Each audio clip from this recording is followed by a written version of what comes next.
Hello, welcome to episode 4 of Honest Nonsense. Yesterday, I talked about the indictment of 12 Russians who are meddling in our elections. I didn't know a lot about it yesterday. That's why it was really short. I don't want to keep it short too, but really, what I was kind of fascinated with at first is that it was Mueller's move of like, all right, you're gonna go meet Putin in a couple days. Here you go, buddy. And I think what it's gonna be is like, it is not. I was thinking like Trump's gonna go there and go, all right, what do I do, Putin? And Putin's gonna go, give me Syria and give me Crimea, and I'll help you out.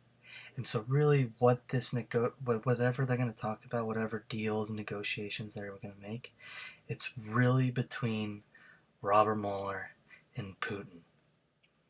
Putin is going to get what he wants from Trump, and Trump is going to get arrested for collusion. But something I didn't talk about yesterday and I didn't really know yet was that not only did they hack Hillary Clinton stuff, but they were also hacking local elections. So that between in or around June of 2016 and October of 2016, the conspirators used Lucifer 2.0 to release documents through WordPress that they had stolen. This is from the report, the indictment report. They had stolen from the DCCC and DNC. The conspirators posing as Lucifer 2.0 also shared stolen documents with certain individuals. On or about August 15, 2006, the conspirators posing as Lucifer 2.0 received a request for stolen documents from a candidate for the U.S. Congress. The U.S. conspirators responded using the Lucifer 2.0 persona and sent the candidate stolen documents related to the candidate's opponent. I hope it's that Matt Gaetz or whatever, because that guy he's been on Alex Jones' fucking show. I mean, and that's why this guy, ooh. Look at that, when Matt, ooh. Yep. Oh, look at it, he's on Twitter saying, sorry that page doesn't exist, because, he probably deleted it.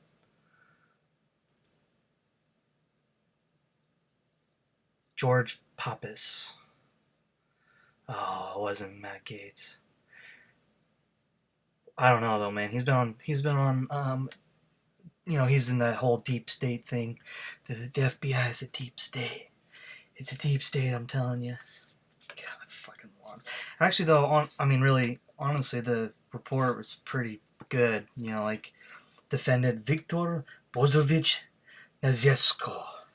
He was the Russian military officer who was in command of Unit 26165. This unit was primarily responsible for hacking the DCCC and DNC, as well as email accounts of individuals affiliated with the Clinton campaign, like Podesta. And so, the people, they talk about who they are. You can read the report, and really, for the last 2 years, because people are so childish without, if you're investigating whether a foreign country was colluding with people in a campaign, that doesn't take, that takes fucking time, morons. These people that are going I don't see any evidence, or people are saying something, Don Jr. released emails, so actually we did have evidence. But nonetheless, those people are saying, there isn't anything. I wonder what I like Glenn Greenwald, but I feel like he's been wrong on this part of the political discussion, and so I wonder what he'll have to say about this situation. Defendant Ivan. So yeah, those people that were saying, where's the collusion? My uncle was saying that too. I shouldn't say that. I should say just family member. Sorry, uncle.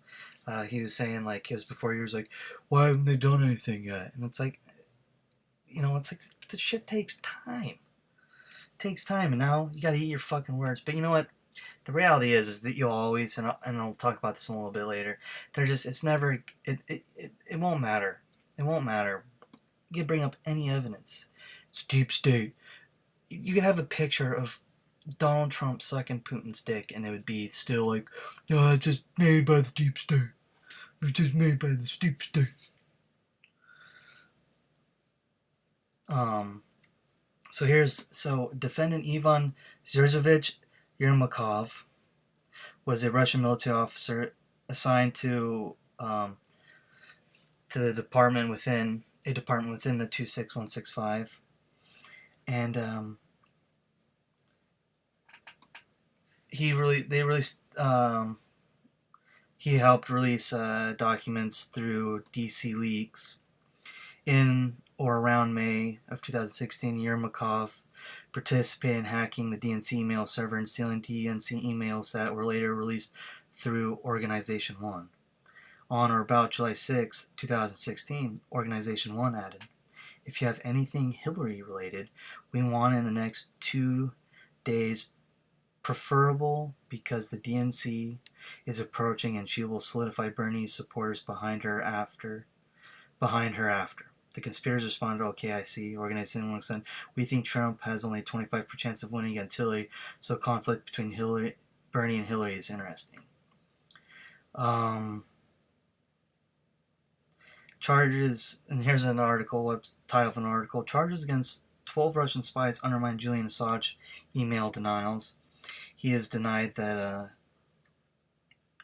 he said that WikiLeaks source is not the Russian government and is not a state party. But if the charges and indictment are true, it would show that WikiLeaks, referred to as Organization 1 in the indictment, received the material from a persona directly controlled by the Russians' main intelligence directorate. It even gave the Russian hackers advice on how to disseminate it.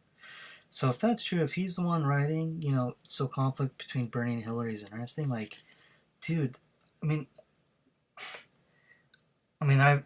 have to start with, he showed the world how disgusting the war in Iraq really was. How it was this total bullshit. Him and Chelsea Manning. But, man, dude, if you really did that, if you really, were participating to help this Nazi moron win, I'm sorry, dude. You're on your own, buddy. I would be a protest or defender for you, but you allowed the monster.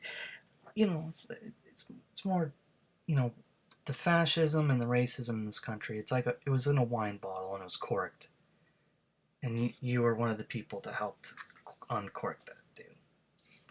So of course, with all this information, Donald Trump's kind of fucked because he's said that there's no such, the Russians aren't doing anything. And he said, the stories you heard about the 12 Russians yesterday took place during the Obama administration, not the Trump administration. That doesn't matter, but to his audience, they'll believe that. Why didn't they do something about it? Especially when it was reported that President Obama was informed by the FBI in September before the election. Oh yeah, because it just, you just do something. You just do something. What the fuck are you talking about?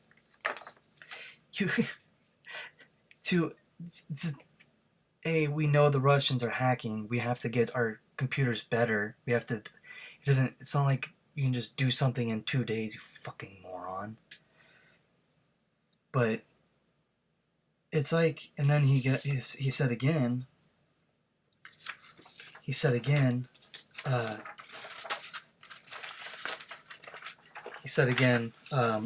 after playing golf and I think it's fucking in Scotland, he goes, the Russian individuals did their work during the Obama years. Why didn't Obama do something about it? Because he thought crooked Hillary would win. That's why. It had nothing to do with the Trump administration. But fake news doesn't want to report the truth, as usual. Well, if he wanted Hillary to win, of course he wanted Hillary to win. He doesn't want a piece of shit like you to win. But he didn't say anything. He could have said shit that would have really fucked you, man. He didn't. Him and that Peter Straw could have done things to fuck you, and they didn't. They have better grace than you did, man. And it's like it is Russians. Yes, they're dealing with the Russians. The investigation is dealing with Russians, but it's also you colluded with them, you motherfucker. You fucking treasonous bitch. Fuck you. Oh yeah, and this Guardian article on Saturday, Kirstjen Nielsen, who said in May she was not aware of intelligence showing Russia interfered in the 2016, told state secretaries of state in Philadelphia there were no signs of Russia targeting the 2000 midterms with scale and scope it used 2 years ago. Oh, thank you. That's what a reassurance. I feel so much better about our elections. Now they didn't do it. I don't see anything to do it. Oh, but guess what? It's not going to happen this time. I swear to God. She should have her head shaven. She has to walk down the street, and we get to throw tomatoes and heads of lettuce at her and yell, shame, shame, shame. She is a horrible human being. Kirstjen Nielsen is truly a horrible person. Like, without a doubt, one of the worst people in this administration. But, oh my God. Here we go. Here's where the true nonsense gets going. So, RNC chairwoman, Republican National Committee chairwoman Ronna McDaniel issued a statement about the indictments, saying, "It's clear that there was no collusion by the Trump campaign." McDaniel blasted the Russians for attacking the U.S. electoral system and said they were ultimately unsuccessful in altering the results of the election. The American people have watched the president's political opponents desperately search for evidence of collusion for years now. Well, actually, we weren't in a desperate attempt to find it. We weren't in a desperate search to find evidence. Donald Trump Jr. released emails between him and Rob Goldstone. So actually, we weren't in an attempt. It's right there before us. These people are not fucking bright. But see, that's so disingenuous. I mean, it is disingenuous. Any breach of our political organization, regardless of party, is an affront to all of us, and we should come together as Americans to prevent from ever happening again. Yeah, that'd be great. Oh yeah, wait, that's right. You're the Republican Party. You want to get rid of the Civil Rights Act. That's fucking right. Okay. Oh, it should be noted that so one of the names that they were under, the Russians, was Guccifer 2.0, and it was also communicated with U.S. persons. It was persons who were in regular contact with senior members of the presidential campaign of Donald Trump. Thank you for writing back. Do you find anything interesting in the docs I posted? On or about August 17, the conspirators added, "Please tell me if I can help you in any how. It would be a great pleasure to me." Around September 9th, the conspirators, again referred to a stolen DCCC document posted online and asked the person, "What do you think of the info on the turnout model for the Democrats' entire presidential campaign?" They responded, "Pretty standard."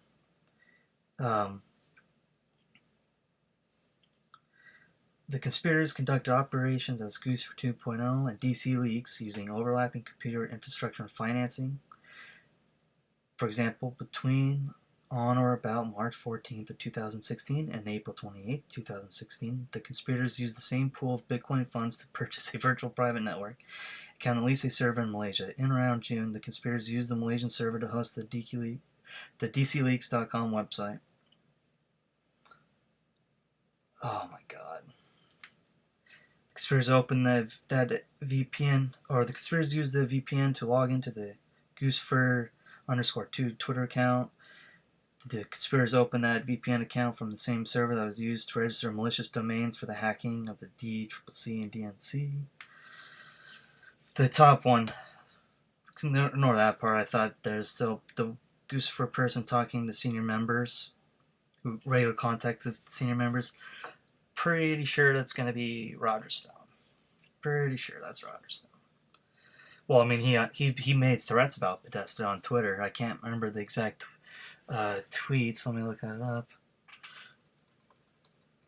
Stone tweet Podesta.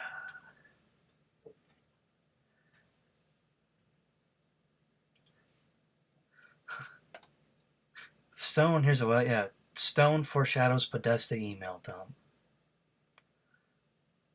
This was written in 2016. He said on August 21st of 2016, "Trust me, it'll soon be Podesta's time in the barrel." Dude, what a these people are so fucking dumb, and the people that are just believing these people are so so fucking dumb, man. So fucking dumb and anti-democratic, man. That's why in that stupid hearing with Peter Strzok, Arizona Congressman Paul Gosar said, hey, this isn't a democracy. This is the American Republic, and that's why we have the popular vote and we have the electoral college. And it's like, thank you for articulating the reality of what American conservatives are. American conservatives hate democracy. They hate the idea that black people vote the left. That's why they want to get rid of the Civil Rights Act, because no one wants to live in an oligarchic fucking system other than the dumbass motherfuckers who vote Republican. Sorry. You guys, I would have given you chances. We gave you chances, but you want everything. You want 300 million fucking serfs to work for 3 million masters. So fuck off. And like this,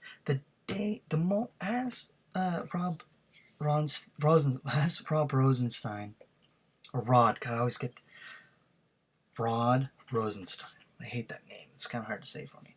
Rod Rosenstein, as he was giving that speech, fucking House Freedom Caucus, Orwellian as fuck. Freedom House Caucus, that is so Orwellian. That is oligarch House Caucus. Mark Meadows had an impeachment document on the floor of the House the very moment Rosenstein was speaking. That is fucking crazy. That is crazy. God, it's so bad shit. Oh yeah, and he was doing it with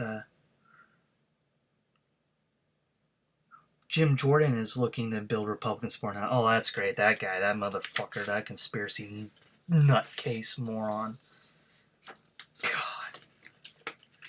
God. House Judiciary Chairman Bob Goodlatte from Virginia has made it clear that he doesn't consider Rosenstein out of the woods yet.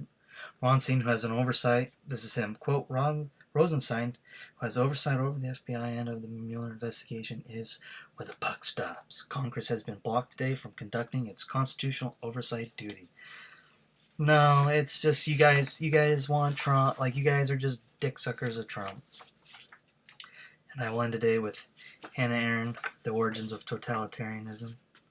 Before mass leaders seize the power to fit reality to their lies, their propaganda is marked by its extreme contempt for facts as such, for in their opinion, fact depends entirely on the power of man who can fabricate it. And that is what they fucking do. That is conservatism today. So, it's clear that the Russians meddled in our elections. It's clear that fucking people have colluded. It's clear that the Republicans, and people like Kirstjen Nielsen, who said that didn't happen, are fucking full of shit. But it doesn't matter, because it's a rigged witch hunt. Jesus Christ, man. With the nonsense of this country. The nonsense that has befallen of this fucking sad place. On that note, fucking peace out.